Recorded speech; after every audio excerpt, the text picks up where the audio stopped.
Hello, जय हिंद, नमस्कार दोस्तों। आप सभी का स्वागत है आपके अपने YouTube channel mission target classes में।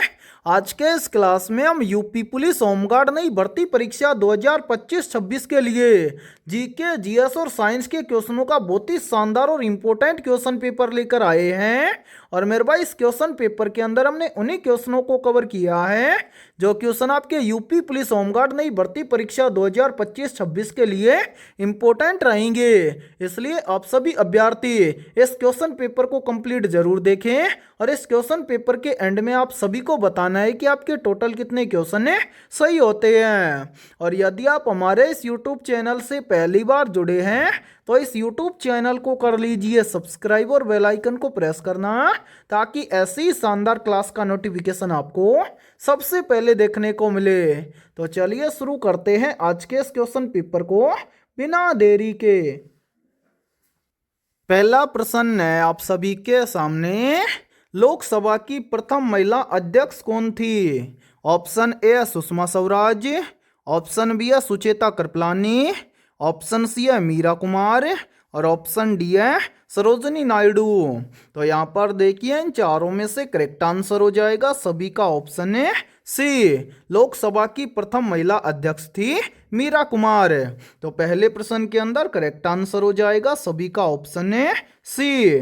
और मेरे भाई यहाँ पर देखिए आप सभी के लिए बहुत ही इंपॉर्टेंट सूचना है। यदि आप पहली बार के अंदर यूपी पुलिस होमगार्ड भर्ती परीक्षा 2025-26 को क्रैक करना चाहते हैं तो हमने आपके यूपी पुलिस होमगार्ड नई भर्ती परीक्षा 2025-26 के लिए जीके, जीएस और साइंस के ऊपर करीब 15,000 प्लस रामबाण क्वेश्चनों का मास्टर पीडीएफ सेट तैयार किया है। और जो भी अभ्यर्थी ये कंप्लीट मास्टर पीडीएफ सेट लेना चाहता है वो हमारे इस व्हाट्सएप नंबर पर कांटेक्ट करके ले सकता है। व्हाट्सएप नंबर है 7374826893।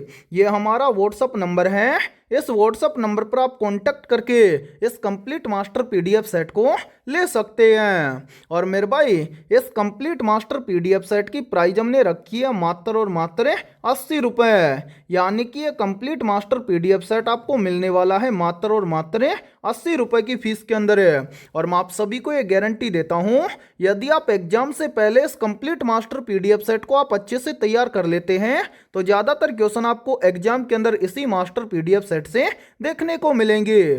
तो जल्दी से जाइए और इस व्हाट्सएप नंबर पर कांटेक्ट करके इस कंप्लीट मास्टर पीडीएफ सेट को ले लीजिए और एग्जाम से पहले अपनी कंप्लीट तैयारी को मजबूत बना लीजिए। ठीक है। और यदि आप पहली बार के अंदर सिलेक्शन लेना चाहते हैं और इसी तरह की क्लास भी देखना चाहते हैं तो आप हमारे इस यूट्यूब चैनल को जरूर सब्सक्राइब करें। ठीक है, तो चलिए फिर अगला प्रश्न देखते हैं। दूसरा प्रश्न है आप सभी के सामने, मिनी माता रोग किसके कारण होता है? ऑप्शन ए पारा के कारण है, ऑप्शन बी है सीसा के कारण है, ऑप्शन सी है कैडियम के कारण है और ऑप्शन डी है जस्ता के कारण है। तो यहाँ पर देखिए इन चारों में से करेक्ट आंसर हो जाएगा सभी का ऑप्शन है ए। मिनी माता रोग होता है पारा के कारण है। तो दूसरे प्रश्न के अंदर करेक्ट आंसर हो जाएगा सभी का ऑप्शन है ए। तो चलिए फिर अगला प्रश्न देखते हैं। तीसरा प्रश्न है आप सभी के सामने, लोहे में जंग को रोकने के लिए किसका उपयोग किया जाता है? ऑप्शन ए है जिंक का, ऑप्शन बी है मैग्नीशियम का, ऑप्शन सी है एल्यूमिनियम का और ऑप्शन डी है तांबा का। तो यहाँ पर देखिए इन चारों में से करेक्ट आंसर हो जाएगा सभी का ऑप्शन है ए। लोहे में जंग को रोकने के लिए जिंक का उपयोग किया जाता है। तो तीसरे प्रश्न के अंदर करेक्ट आंसर हो जाएगा सभी का ऑप्शन है ए। तो चलिए फिर अगला प्रश्न देखते हैं। चौथा प्रश्न है आप सभी के सामने, निम्नलिखित में से डीएनए की डबल हेलिक्स संरचना की खोज किसने की थी? मेरे भाई मोस्ट इंपोर्टेंट प्रश्न है ये, तो जल्दी से बताइए इन चारों में से करेक्ट आंसर क्या होगा। आप सभी से पूछा गया है कि डीएनए की डबल हेलिक्स संरचना की खोज किसने की थी? तो यहाँ पर देखिए इन चारों में से करेक्ट आंसर हो जाएगा सभी का ऑप्शन है सी, यानी कि डीएनए की डबल हेलिक्स संरचना की खोज की थी वैज्ञानिक वाटसन और क्रिक ने। तो चौथे प्रश्न के अंदर करेक्ट आंसर हो जाएगा सभी का ऑप्शन है सी। तो चलिए फिर अगला प्रश्न देखते हैं। पांचवा प्रश्न है आप सभी के सामने। ओडिशा में प्रसिद्ध सूर्य मंदिर का निर्माण करवाने वाला शासक निम्नलिखित राजवंशों में से किससे संबंधित है? मेरे भाई वेरी वेरी इंपॉर्टेंट प्रश्न है ये, और इस प्रश्न पर आप स्टार जरूर लगा लेना, क्योंकि ये प्रश्न आपके एग्जाम के अंदर 100% पूछा जा सकता है। तो यहाँ पर देखिए इन चारों में से करेक्ट आंसर हो जाएगा सभी का ऑप्शन है डी, यानी कि ओडिशा में प्रसिद्ध सूर्य मंदिर का निर्माण करवाने वाला शासक मेरे भाई गंग राजवंश से संबंधित है। तो पांचवें प्रश्न के अंदर करेक्ट आंसर हो जाएगा सभी का ऑप्शन है डी। तो चलिए फिर अगला प्रश्न देखते हैं। छठा प्रश्न है आप सभी के सामने। मानव शरीर की सबसे बड़ी ग्रंथि कौन सी है? ऑप्शन ए आमाशय ग्रंथि, ऑप्शन बी है लार ग्रंथि, ऑप्शन सी है थायराइड ग्रंथि, और ऑप्शन डी है यकृत ग्रंथि। तो यहाँ पर देखिए इन चारों में से करेक्ट आंसर हो जाएगा सभी का ऑप्शन है डी, यानी कि मानव शरीर की सबसे बड़ी ग्रंथि है यकृत ग्रंथि। तो छठे प्रश्न के अंदर करेक्ट आंसर हो जाएगा सभी का ऑप्शन है डी। और मेरे भाई यहाँ पर देखिए एक प्रश्न का आंसर आप सभी को कमेंट सेक्शन के अंदर कमेंट करके बताना है। आप सभी को बताना है कि मास्टर ग्रंथि के नाम से किस ग्रंथि को जाना जाता है। ठीक है, तो चलिए फिर अगला प्रश्न देखते हैं। सातवां प्रश्न है आप सभी के सामने। किस ताप पर जल का घनत्व अधिकतम होता है? या फिर देखिए इसी प्रश्न को एग्जाम के अंदर घुमाकर ऐसे भी पूछ लिया जाता है। प्रश्न पूछा जाता है कि किस तापमान पर जल का घनत्व अधिक होता है। तो यहाँ पर देखिए इन चारों में से करेक्ट आंसर हो जाएगा सभी का ऑप्शन है ए, यानी कि 4 डिग्री सेल्सियस ताप पर जल का घनत्व अधिकतम होता है। तो सातवें प्रश्न के अंदर करेक्ट आंसर हो जाएगा सभी का ऑप्शन है ए। तो चलिए फिर अगला प्रश्न देखते हैं। आठवां प्रश्न है आप सभी के सामने। उत्तर प्रदेश राज्य के वर्तमान राज्यपाल कौन है? मेरे भाई मोस्ट इंपोर्टेंट प्रश्न है ये, तो जल्दी से बताइए इन चारों में से करेक्ट आंसर क्या होगा। आप सभी से पूछा गया है कि उत्तर प्रदेश राज्य के वर्तमान राज्यपाल कौन है। तो यहाँ पर देखिए इन चारों में से करेक्ट आंसर हो जाएगा सभी का ऑप्शन है ए। उत्तर प्रदेश राज्य के वर्तमान राज्यपाल हैं आनंदीबेन पटेल। ठीक है, तो आठवें प्रश्न के अंदर करेक्ट आंसर हो जाएगा सभी का ऑप्शन है ए। तो चलिए फिर अगला प्रश्न देखते हैं। नौवां प्रश्न है आप सभी के सामने। प्रशासनिक सुविधा के लिए उत्तर प्रदेश राज्य में कितने मंडल मौजूद हैं? ऑप्शन ए 18 मंडल है, ऑप्शन बी है 22 मंडल है, ऑप्शन सी है 28 मंडल है, और ऑप्शन डी है 14 मंडल है। तो जल्दी से बताइए इन चारों में से करेक्ट आंसर क्या होगा।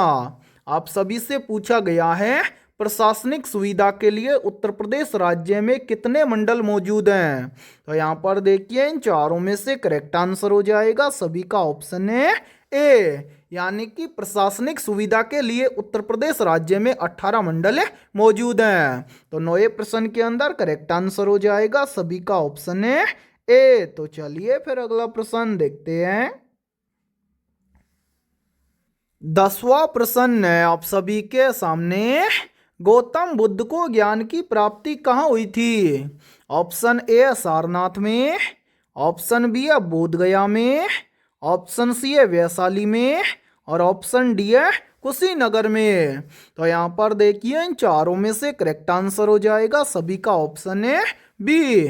गौतम बुद्ध को ज्ञान की प्राप्ति हुई थी बोधगया में।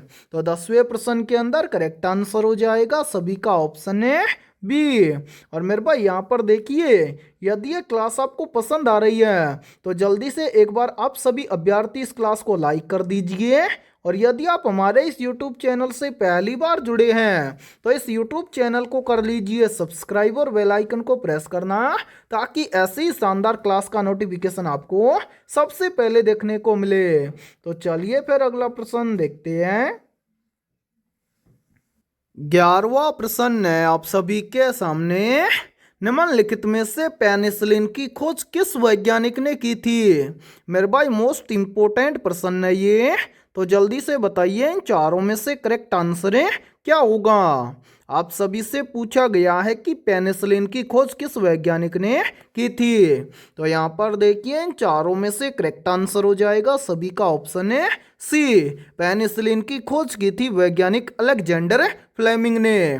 तो 11वें प्रश्न के अंदर करेक्ट आंसर हो जाएगा सभी का ऑप्शन है सी। तो चलिए फिर अगला प्रश्न देखते हैं। 12वां प्रश्न है आप सभी के सामने। यांत्रिक ऊर्जा को विद्युत ऊर्जा में कौन बदलता है? ऑप्शन ए लाउड स्पीकर है, ऑप्शन बी है माइक्रोफोन है, ऑप्शन सी है डायनेमो और ऑप्शन डी है विद्युत मोटर है। तो यहाँ पर देखिए इन चारों में से करेक्ट आंसर हो जाएगा सभी का ऑप्शन है सी। यांत्रिक ऊर्जा को विद्युत ऊर्जा में बदलता है डायनेमो। तो 12वें प्रश्न के अंदर करेक्ट आंसर हो जाएगा सभी का ऑप्शन है सी। और मेरे भाई ये प्रश्न बहुत ही इंपॉर्टेंट प्रश्न है, चाहे तो आप इस प्रश्न का स्क्रीनशॉट भी ले सकते हैं या फिर आप इस प्रश्न को अपनी नोटबुक के अंदर आप नोट भी कर सकते हैं। ठीक है, तो चलिए फिर अगला प्रश्न देखते हैं। 13वां प्रश्न है आप सभी के सामने। निम्नलिखित में से मक्खन किसका उदाहरण है? ऑप्शन ए है निलंबन का, ऑप्शन बी है कोलाइड घोल का, ऑप्शन सी है पायस का और ऑप्शन डी है मिश्रण का। तो यहाँ पर देखिए इन चारों में से करेक्ट आंसर हो जाएगा सभी का ऑप्शन है सी। यानी कि जो मक्खन है ये उदाहरण है पायस का। तो 13वें प्रश्न के अंदर करेक्ट आंसर हो जाएगा सभी का ऑप्शन है सी। और मेरे भाई यहाँ पर देखिए आप सभी के लिए बहुत ही इंपॉर्टेंट सूचना है।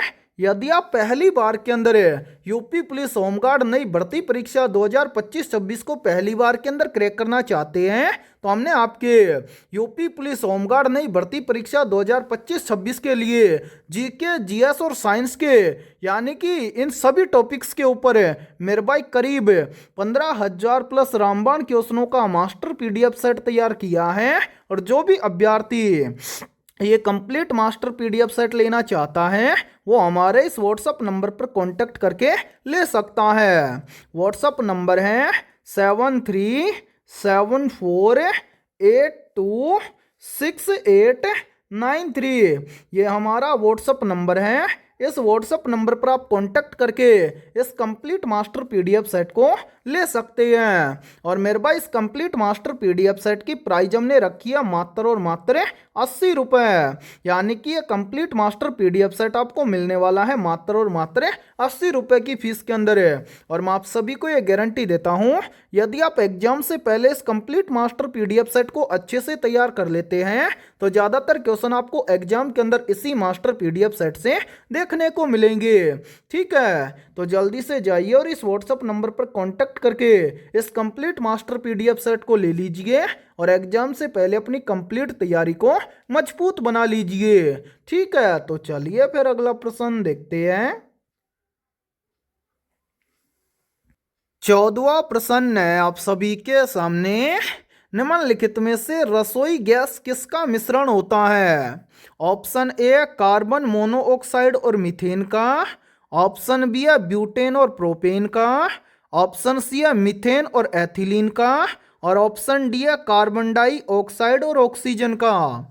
तो यहाँ पर देखिए इन चारों में से करेक्ट आंसर हो जाएगा सभी का ऑप्शन है बी। यानी कि जो रसोई गैस है ये मिश्रण होता है ब्यूटेन और प्रोपेन का। तो 14वें प्रश्न के अंदर करेक्ट आंसर हो जाएगा सभी का ऑप्शन है बी। तो चलिए फिर अगला प्रश्न देखते हैं। 15वां प्रश्न है आप सभी के सामने। प्रकाश के वेग को सबसे पहले किस वैज्ञानिक ने मापा था? ऑप्शन ए है वैज्ञानिक गैलीलियो ने, ऑप्शन बी है वैज्ञानिक रोमर ने, ऑप्शन सी है वैज्ञानिक न्यूटन ने, और ऑप्शन डी है वैज्ञानिक आइंस्टीन ने। तो यहाँ पर देखिए इन चारों में से करेक्ट आंसर हो जाएगा सभी का ऑप्शन है बी। प्रकाश के वेग को सबसे पहले मापा था वैज्ञानिक रोमर ने।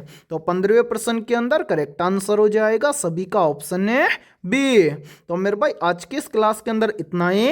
यदि ये क्लास आपको पसंद आई है तो जल्दी से एक बार इस क्लास को लाइक कर दीजिए, और यदि आप हमारे इस YouTube चैनल से पहली बार जुड़े हैं तो इस YouTube चैनल को कर लीजिए सब्सक्राइब और बेल आइकन को प्रेस करना, ताकि ऐसी शानदार क्लास का नोटिफिकेशन आपको सबसे पहले देखने को मिले। और आज की इस क्लास के अंदर हमने बहुत ही शानदार और इम्पोर्टेंट 15 प्रश्न करवाए हैं, और जिन भी अभ्यर्थियों के इन 15 में से लगभग 13 प्लस प्रश्न सही हुए हैं तो समझना उनकी तैयारी बेहतर है। तो फिर मिलते हैं ऐसे बेहतरीन और शानदार प्रश्नों के साथ सुबह 9 बजे। ठीक है।